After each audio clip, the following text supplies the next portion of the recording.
दरम्यान आखातातील युद्धामुळे टाइल्स व्यवसायाला सुद्धा मोठा फटका बसलाय। व्यावसायिक सिलेंडर बंद झाल्यानं व्यवसाय अक्षरशः संकटात सापडत 80% व्यवहार ठप्प झाल्याची माहिती मिळते। टाइल्स व्यावसायिक निखिल सोकटी यांनी या संदर्भातली अधिक माहिती दिलेली आहे।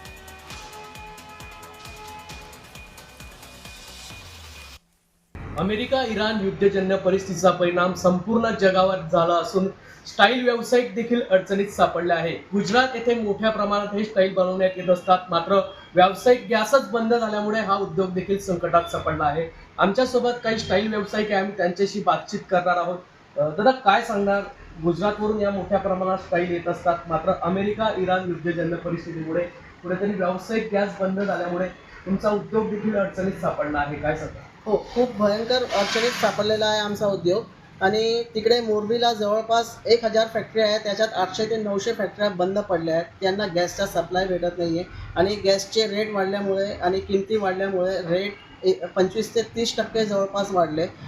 जवळपास 1.25 ते 1.5 लाख लेबर जे आहे ते बेरोजगार झालेले आहेत आणि याचा परिणाम म्हणजे खूप भयंकर परिणाम झालेला आहे आमच्या व्यावसायिकवर।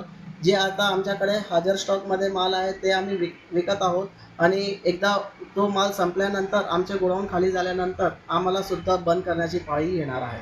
खूप मोठा फटका बसलेला आहे। आता 800 इंडस्ट्री बंद होणं म्हणजे हा एक खूप मोठा लॉस आहे। गव्हर्नमेंटच्या दृष्टीने त्यांना जेवढं GSTचं रेव्हेन्यू येत होतं ते पण सुद्धा त्यांना सुद्धा गव्हर्नमेंटलाही सुद्धा नुकसान आहे आणि ग्राउंड लेवलला पण सगळे म्हणजे मजूर लोक बेरोजगार झाले, त्यांना सुद्धा नुकसान आहे। ट्रान्सपोर्ट इंडस्ट्रीला सुद्धा नुकसान आहे। डिझेल त्यांना भेटत नाही आहे, त्या हिशोबाने त्यांनी ट्रान्सपोर्टेशनचे रेट सुद्धा वाढवले आहे। जुगल पाटील, जय महाराष्ट्र न्यूज, जळगाव।